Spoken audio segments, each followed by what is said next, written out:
औज़ुबिल्लाहिमिनश्शैतानिर्रजीम बिस्मिल्लाहिर्रहमानिर्रहीम।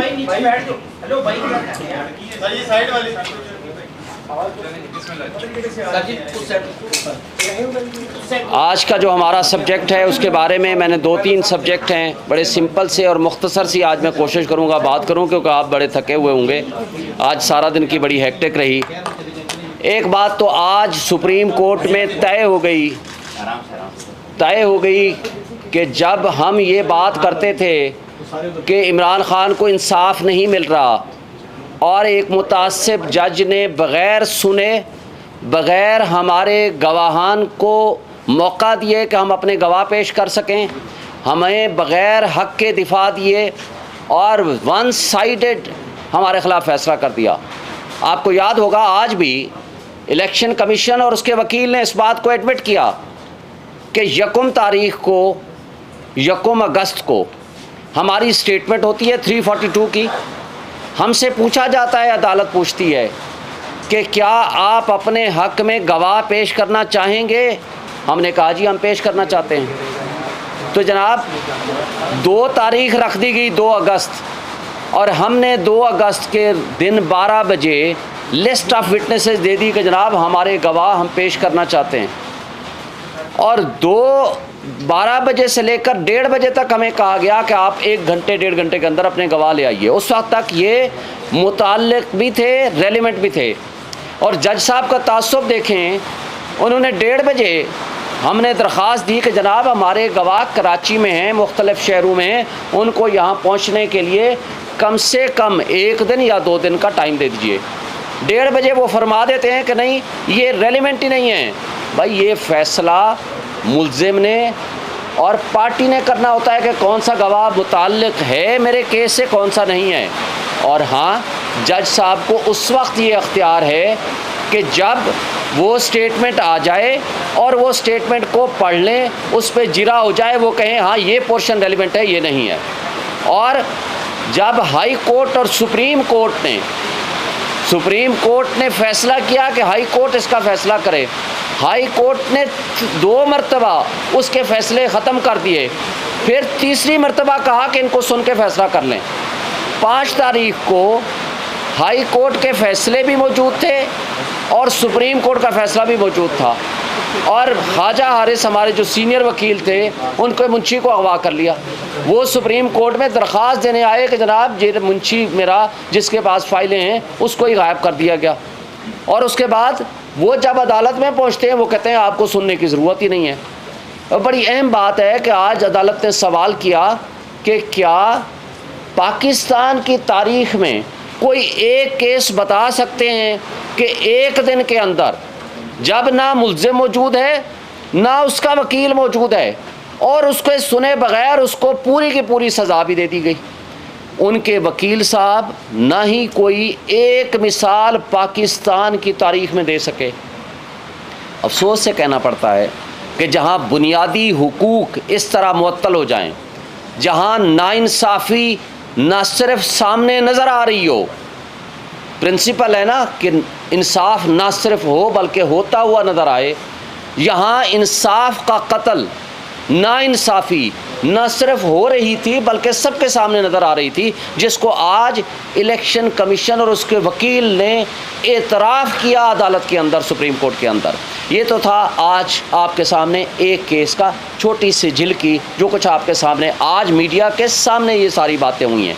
जब हम पिछले 1 महीने से मुस्तकिल ये कहे जा रहे हैं, और अफसोस की बात यह है कि इस तरह के सरकमस्टांसेस में केस जब जाता है 8 तारीख को, 7 को जमा हुआ, 8 तारीख को, और उसमें हमने कहा कि आज ही जजमेंट को सस्पेंड कर दें, सेंटेंस को सस्पेंड कर दें। कहा गया कि जनाब 4 दिन में डेट आएगी, 17 दिन के बाद डेट आई और फिर उसको दोबारा एडजन कर दिया गया। बहरहाल हमें अदालतों से इंसाफ की तवक्को है। इमरान ख़ान साहब और PTI का शुरू से एक ही उसूल और एक ही मुतालबा रहा है, एक ही स्लोगन रहा है, वो है रूल ऑफ लॉ, आइन की बालादस्ती और क़ानून की हुक्मरानी। और अदलिया आज़ाद होनी चाहिए। ये है हमारा बेसिक प्रिंसिपल, हम इस पे बिलीव करते हैं। हम ये कहते हैं कि जजेस को कंप्रोमाइज़ नहीं होना चाहिए, जजेस को इंसाफ करना चाहिए, जो कि इंसाफ का नीचे कत्ल हुआ। हुमायूं दिलावर साहब उस दिन इतना जल्दी में थे, 12 बजे कहते हैं मैंने फ़ैसला रिज़र्व कर रहा हूँ, 12:30 बजे 30 सफ़े उसकी डिक्टेशन भी देते हैं उनके बकौल, उसको वो करेक्शन भी करते हैं, फिर उस पर टाइप होता है, दस्तखत होता है, वो 12:30 बजे आके अनाउंस करते हैं कि मैंने ये 30 सफ़े का फ़ैसला आधे घंटे में लिख दिया। इससे ज़ाहिर होता है या तो वो लिखा हुआ आया या इसका मतलब है वो पहले ही लिख के बैठे थे। यानी जहाँ आपको बुनियादी हक, ड्यू प्रोसेस और फेयर चांस ऑफ ट्रायल ना मिले और बग़ैर सुने पहला भी फ़ैसला, दूसरा भी फ़ैसला, तीसरा भी फ़ैसला कर दिया जाए, तो वो कानून की नज़र में वो वॉइड अब इनिशो होता है, वो विदाउट लॉफुल अथॉरिटी होता है, वो गैर आइनी होता है, वो सस्टेन नहीं कर सकता। ये एक आस्पेक्ट था। दूसरा आस्पेक्ट, आज आप देख लें इस जो मौजूदा केयर टेकर सेटअप है, उस फाशिस्ट हुकूमत की पसंद से आया हुआ, यानी शहबाज शरीफ और राजा रियाज साहब की चॉइस का, अब ये भी वही पॉलिसीज़ कंटिन्यू कर रहे हैं जो शहबाज शरीफ की फाशिस्ट हुकूमत ने पॉलिसियाँ रखी हुई। आज आपकी गुर्बत, बेरोज़गारी, महंगाई, अनएम्प्लॉयमेंट की पोजीशन क्या है? और वो जो अरस्तू और अफलातून थे जो कहते थे कि हम महंगाई मुकाओ मार्च लेकर आए हैं, हमने रियासत की बजाय, हमने सियासत की बजाय रियासत को बचाया। एक्चुअली वो साइफ़र के कंटेंट्स लीक होने के बाद साबित हो गया है कि वो एक साजिश के तहत लाए गए थे, उन्होंने रियासत की जड़ें खोखली कर दी। आपके सामने ये इनके अपने आदाद व शुमार, यानी जो पिछली हुकूमत के अपने आदाद व शुमार, शहबाज शरीफ के, जिस वक्त इमरान खान साहब को हटाया गया, पीटीआई की हुकूमत ख़त्म की गई, उस वक्त हम 6.1% जीडीपी थी, और आज जब ये छोड़ने लगे 1 साल बाद, उस वक्त इनके अपने आदाद व शुमार के मुताबिक 0.3% थी, और इनके आदाद व शुमार के मुताबिक आप ख़ुद माशाअल्लाह साफ़ी हैं, जो कुछ सामने आपके है, जिस वक्त जो टोटल रिज़र्व थे 24 बिलियन डॉलर के रिज़र्व थे, और आज आपके 4 बिलियन डॉलर के रिज़र्व हैं। उस वक्त पेट्रोल 150 रुपये पे था जब ये चीखते थे कि बहुत महंगाई हो गई है, और आज पेट्रोल जाते जाते ये 20 रुपये बढ़ा के, और मौजूदा लोगों ने बढ़ा के उसको 300 रुपये पर ले गए हैं। वो कहते हैं महंगाई नहीं है, अब तो बहुत अच्छे हालात हो गए हैं। और फिर आप देखें, जो इसहाक डार साहब ने आकर कहा था जी मेरे डर और खौफ से डॉलर नीचे आना शुरू हो गया, मैं तो इसको 150 पे पता नहीं किस तरह पे लाऊंगा। खान साहब की हुकूमत में 170 से 178 के दरमियान फ्लक्चुएट करता था, इन्होंने आज 300 तक पहुंचा दिया जब इनका आखिरी दौर था, आज 320 पे भी नहीं मिल रहा। और सिमिलरली आप देख लें कि जो कानून और आइन का जो मिलियामेट इन्होंने किया है, आज क्राइम रेट कहाँ पहुँच चुका है। बेरोज़गारी इनके बकौल उस वक्त थी 12%, आज ये ख़ुद कहते हैं 38% को क्रॉस कर गई है।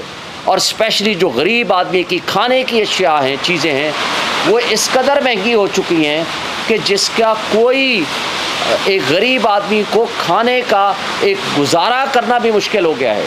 और आपके सामने है, आज हम जो मिडिल क्लास वाले लोग हैं, हमारे लिए जीना मुश्किल हो गया है।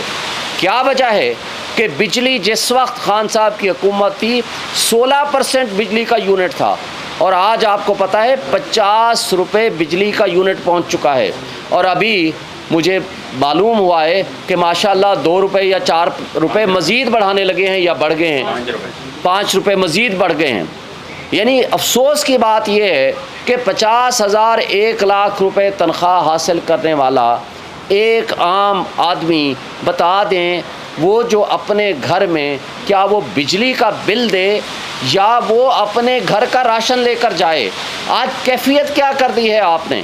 और हमारी इन हुकूमतों ने इस पिछली शहबाज शरीफ की फाशिस्ट हुकूमत ने और मौजूदा केयर टेकर सेटअप्स ने सिवाय ड्रामे के, सिवाय नॉन इशू को इशू बनाने के, सिवाय इमरान खान और पीटीआई को क्रश करने के, मुझे आज बता दें ये कोई नेक काम करके गए हैं? आज आपका मुल्क बेआइन हो चुका है। आज पुलिस और एजेंसियों का राज है। जिस वक्त जिसको चाहें उठा के ले जाएं, मिसिंग पर्सन में शामिल कर लें, अदालत 8-8 दफ़ा ज़मानतें दे, उसके बाद दोबारा उठा लें और ये तस्लीम ही ना करें कि किस पुलिस वाले के पास है और किसके पास नहीं है। आज वो यास्मीन राशिद जो बुज़ुर्ग खातून सियासतदान रहनुमा पीटीआई की, आज इस तकलीफ़ की हालत में, बीमारी की हालत में भी आज 4 महीने हो के हैं वो जेलों में पड़ी है। और उसके अलावा जो ख़वातीन, खदीजा शाह है, सनम है, तैयबा, सैकड़ों की तादाद में ख़वातीन हैं, वो अभी तक जेलों में पड़ी हुई हैं।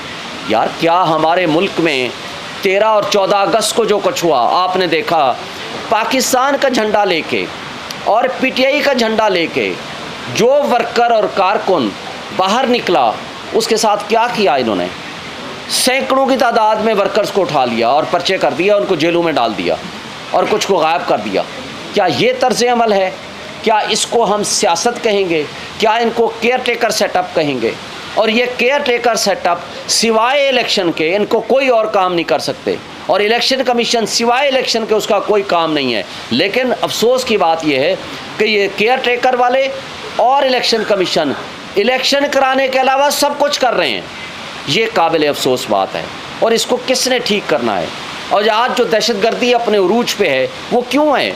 इसलिए कि कानून को अमल दरामद करने वाले और लॉ इन्फोर्समेंट एजेंसीज़ के पास तो सिर्फ एक ही टाइम उनको टारगेट दिया गया है कि आपने पीटीआई को क्रश करना है, पीटीआई के वर्कर्स को उठाना है, उनको जेलों में बंद करना है। टोटल उनका काम ही यही है।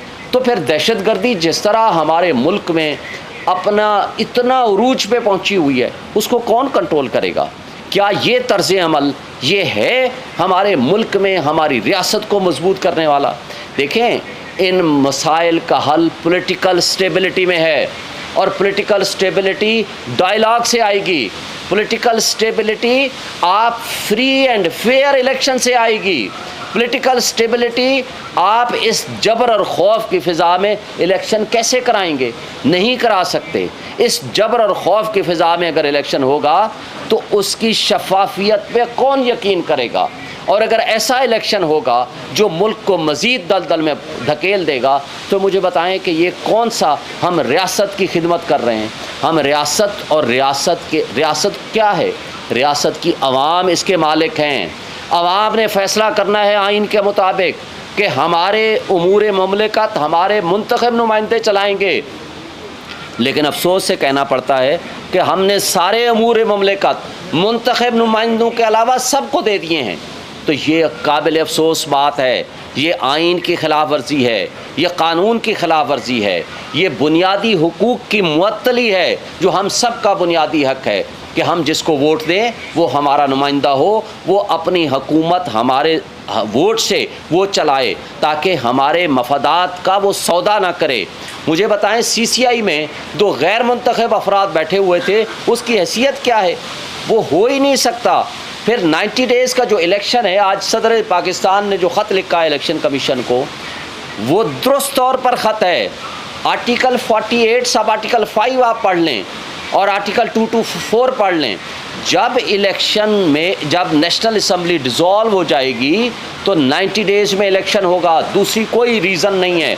और वो जो 90 डेज़ का इलेक्शन होगा उसकी तारीख़ सदर ममलिकत देंगे, और सदर, जब आइन सदर को पावर देता है तो इलेक्शन एक्ट में की जाने वाली तरमीम की कोई लीगल वैल्यू नहीं है, क्योंकि सुप्रीम कानून जो होता है वो आइन होता है।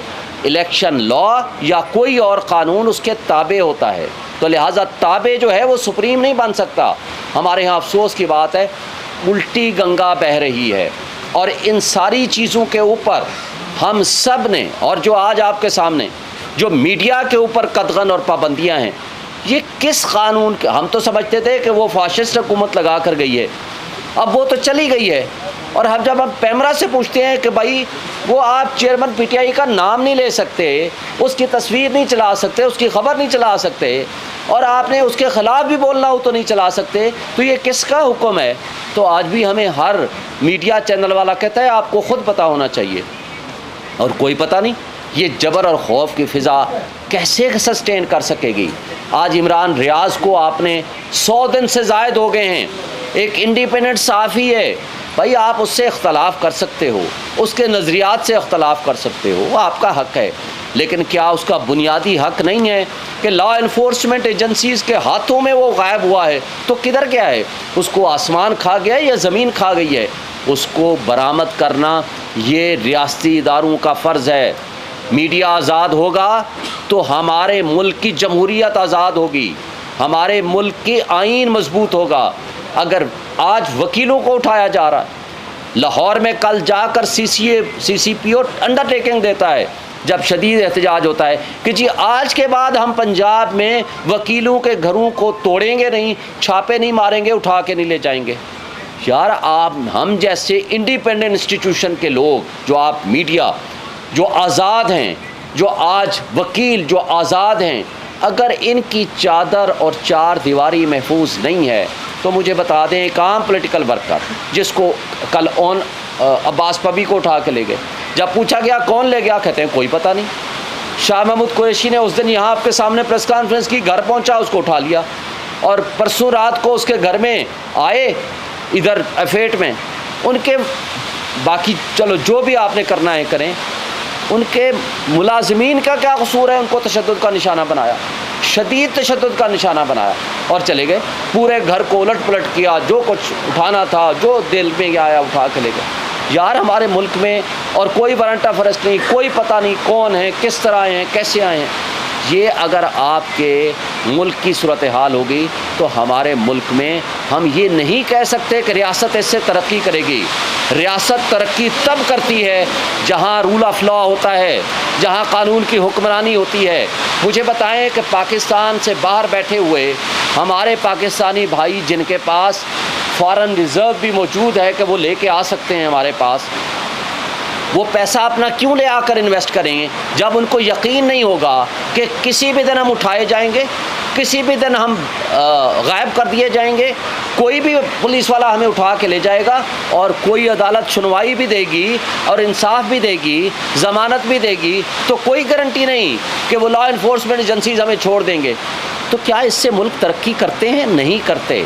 और फिर रियासती इदारे और अवाम के दरमियान मोहब्बत का रिश्ता होना चाहिए, और वो मोहब्बत का रिश्ता होगा तो आपकी दिल से लोग कदर करेंगे। अगर आप डंडे के ज़ोर पे खौफ और जबर की फ़िज़ा पैदा करके अगर ऐसा माहौल बनाएंगे कि हमने किसी एक पॉलिटिकल पार्टी को हर हाल में क्रश करना है, तो वो नहीं हो सकता। कल इंशाअल्लाह मैं PTI की तरफ से ये CCI के फ़ैसले के ख़िलाफ़ और 90 डेज़ में इलेक्शन कराने के लिए एक पटिशन फ़ाइल करूँगा, कॉन्स्टिट्यूशन पटिशन। वो आइनी पटिशन इंशाअल्लाह सुप्रीम कोर्ट में कल फ़ाइल होगी, और हम ये तवक्को रखते हैं सुप्रीम कोर्ट से कि जो आइन का तकाज़ा है कि 90 डेज़ में इलेक्शन होने चाहिए, फ्री एंड फेयर इलेक्शन, ये सुप्रीम कोर्ट में आइन के तहफ़्फ़ुज़ की कसम उठाई है, इसके मुताबिक इलेक्शन होने चाहिए। इस बात को वो इंश्योर करें ताकि इसमें इबहम जो है वो दूर होना चाहिए।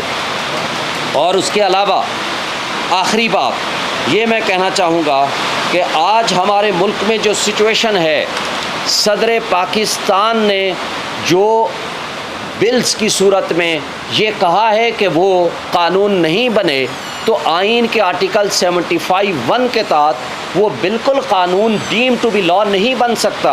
आर्टिकल 75(1) बड़ा क्लियर है। और एक बात और उसमें है जो ये अमेंडमेंट आई है कि जी हसास इदारों में काम करने वाले 2 साल या 5 साल के लिए सियासत में हिस्सा नहीं लेंगे। भाई मैं कहता हूँ कि बेशक साल बाद उनको इजाज़त दे दो, लेकिन जब वो इन सर्विस होते हैं, जब वो यूनिफॉर्म में होते हैं, उस वक्त वो सियासत ना करें। उस वक्त वो हुकूमतों को गिराने और बनाने में उनका रोल नहीं होना चाहिए। ये ज़्यादा अहम है। इसमें ये तरमीम करें कि जो इन सर्विस होगा, जिसने ओथ उठाया है कि वो सियासत में नहीं हिस्सा लेगा, तो उसको चाहिए कि इसमें ये तब्दीली करें कि जो शख्स भी किसी हसास इदारे में हो या किसी इदारे का काम करने वाला ऑफिशियल हो या ऑफिसर हो, वो इन सर्विस सियासत में पार्टिसिपेट ना करे। ये ज़्यादा अहम बात है। Thank you.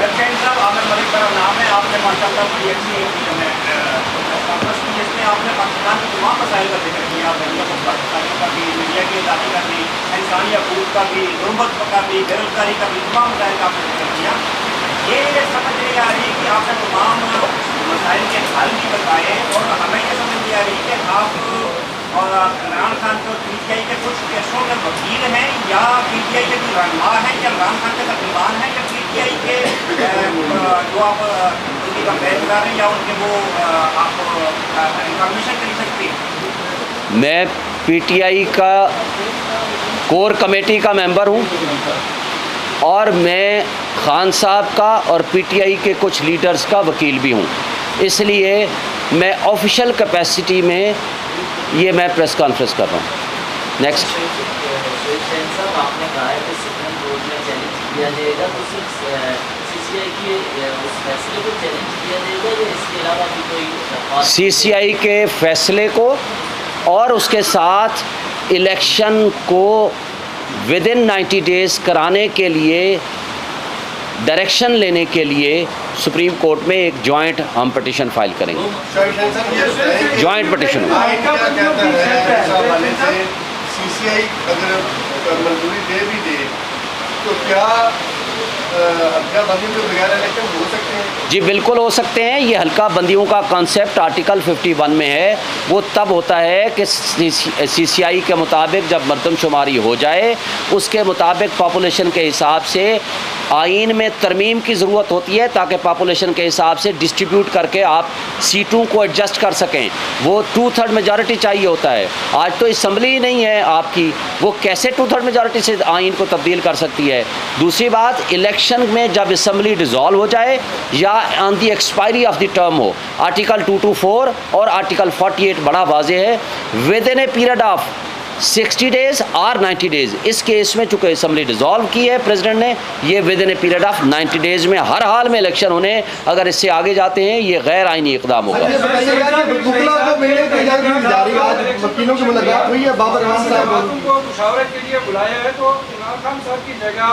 PTI को कौन रिप्रेजेंट करेगा, नंबर 1। नंबर 2, क्या सियासी जमातों आपस में जो इंतखाबात के हवाले से मुशावरत करना स्टार्ट करने जा रही हैं, PTI उसका हिस्सा बनेगी या नहीं? देखिए, पहली बात तो ये है कि हमारा मुतालबा है कि 90 डेज़ में इलेक्शन होने चाहिए।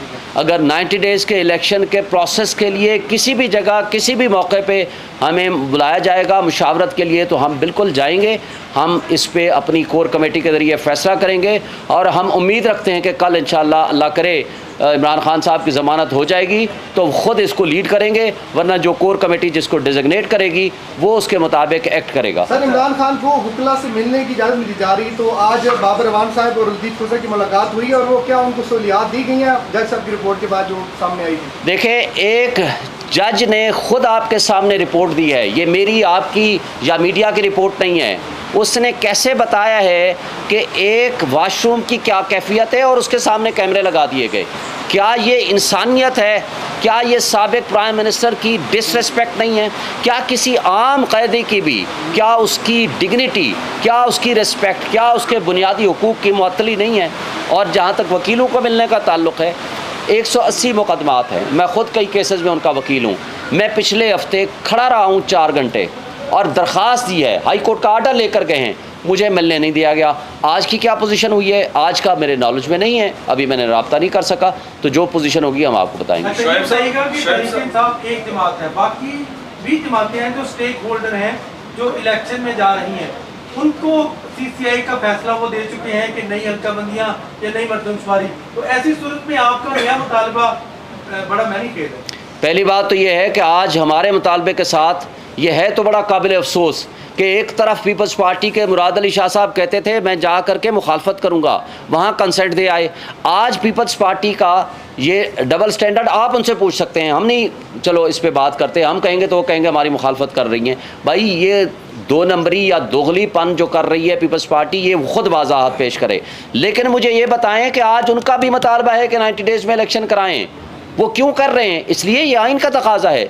आप फ़िलहाल CCI में अनइलेक्टेड लोग बैठे थे, उसकी कंपोजिशन गलत है, लेकिन उसको फॉर द टाइम बिंग तस्वर कर लें कि वो दुरुस्त भी है, गलत है, नहीं है। लेकिन मुझे बताएं आइन के मुताबिक 90 डेज़ का इलेक्शन हर हाल में होना है, इसके अलावा कोई इसका दूसरी राय नहीं है। लेकिन आज तो ये आपकी जो मेन स्टेक होल्डर है, देखें PDM की सारी जमातें एक तरफ, PTI एक तरफ, हम तो मुतालबा कर कर के थ्रू आउट हमारे ऊपर जिस तरह क्रैक डाउन क्रश हो रहा है, उसके बावजूद हम कहते हैं विद इन टाइम इलेक्शन कराओ। वो भाग रहे हैं, क्यों भाग रहे हैं? उनको नज़र आ रहा है अपनी शिकस्त, इसलिए कि उन्होंने इस मुल्क के साथ जो कुछ खिलवाड़ किया है, इस मुल्क के साथ जो कुछ बेड़ा गर्क कर दिया है इस रियासत का, लोगों का, गरीब आवाम का, उसके बाद उनके पास, लोगों के पास जाने को क्या है। लेकिन इसके साथ मैं ये कहता हूँ कि एक बड़ा स्टेक होल्डर पार्टी है, वो है पीपल्स पार्टी, और JUI इवन वो मुतालबा कर रही है कि 90 डेज़ में इलेक्शन कराएँ। तो सिर्फ हम तो नहीं, हम तो इसलिए कह रहे हैं भाई आइन कहता है। और हम तो पिछले इलेक्शन जो गैर आइनी तौर पर 2 सूबों में बैठे हुए हैं हुक्मरान, और जो सिवाय एक काम करने के, PTI को क्रश करने के, कोई और काम नहीं कर रहे। अच्छा सर, ये बताइएगा खान साहब की तोशा खाना में कल जमानत मुमकिन अगर है तो क्या इसमें पॉसिबिलिटी है कि उनको किसी दूसरे केस में अरेस्ट कर लिया जाएगा? देखिए, पहली बात तो यह है कि जब एक केस में जिसकी वजह से वो जेल में गए हैं और बाकी केसेस में ज़मानतें खारिज हुई हैं क्योंकि अदम पैरवी की बुनियाद पर, तो उसूली तौर पर जब इसमें ज़मानत होती है तो वो एज़ इट इज़ उस कैफियत में चले जाते हैं जिस कैफियत में वो उस दिन थे। यानी वो फिर हाज़िरी, उनको टाइम दिया जाता है कि बाकी केसेस में जाकर अपनी आप ज़मानत करा लें। ये है सेटल्ड लॉ। लेकिन ये हुकूमतें क्या करती हैं, ना आपको पता है ना मुझे पता है आज रात को हमारे साथ क्या होगा, आपके साथ क्या होगा, मेरे साथ क्या होगा, वर्कर के साथ क्या होगा, हमारे मुल्क के इस 25 करोड़ आवाम के साथ क्या होगा, अगले लम्हे का हमें किसी को कुछ नहीं पता। शोएब साहब पर गिरफ्तारी जारी हुई है, तो क्या नहीं ऐसा तो नहीं है इधर से राई के लिए मैंने आपको लॉ बता दिया है, बाकी जो भी चीज़ें हैं कानून के मुताबिक जिस दिन जिस कैफियत में थे उसी पोजीशन पे वापस लाना होगा। प्रेसिडेंट साहब ने जो आज खत लिखा है चीफ कमिश्नर को, इलेक्शन कमिश्नर को, कि वो आज या कल मुलाकात के लिए आएँ, आप इसको कैसे देखते हैं? और चूंकि उनका ताल्लुक तहरीक इंसाफ से है, तो क्या तहरीक इंसाफ जो है प्रेसिडेंट साहब के ऑफिस को इस तरह यूज़ करेगी कि पुश किया जाए इलेक्शन कमीशन को 90 डेज़ के अंदर इलेक्शन करवाए? सदर पाकिस्तान जब इलेक्ट हो जाते हैं वो एक सबसे बड़े आइनी एक ओहदे पे हैं, वो आइनी सरबराह हैं, वो सुप्रीम कमांडर ऑफ आर्मी हैं, वो पार्लियामान का हिस्सा हैं, वो किसी पार्टी के साथ नहीं है। पहली बात, उन्होंने आइन की बालादस्ती के लिए काम करना है। ये आइन उनको पाबंद करता है, आर्टिकल 48 सब आर्टिकल 5 आप पढ़ लीजिए सारे दोस्त, पाबंद करता है कि वो तारीख देंगे with in a period of 90 days. उसमें ये भी नहीं लिखा हुआ वो कंसल्ट करेंगे, ये इलेक्शन एक्ट में लिखा हुआ है कंसल्ट करेंगे, यहाँ नहीं है कि वो कंसल्ट करेंगे। जब नेशनल असम्बली डिज़ोल्व होगी तो वो तारीख देंगे, लेकिन उन्होंने as a matter of courtesy, क्योंकि उन्होंने इलेक्शन कराना है, उनको बुलाया है, कंसल्ट किया है, इलेक्शन की तारीख देना प्रेसिडेंट ऑफ पाकिस्तान का है, वो तारीख उनको देनी चाहिए और उसके बाद इलेक्शन विद इन 90 डेज़ होने चाहिए, फ्री एंड फेयर इलेक्शन। ये जिम्मेदारी है सदर पाकिस्तान की भी, इलेक्शन कमीशन की भी, और मौजूदा केयर टेकर सेटअप्स जो भी बैठे हुए हैं। और अगर ये वक्त पे जो जो नहीं करेगा अपना काम, ये गैर आइनी हरकत होगी। Thank you.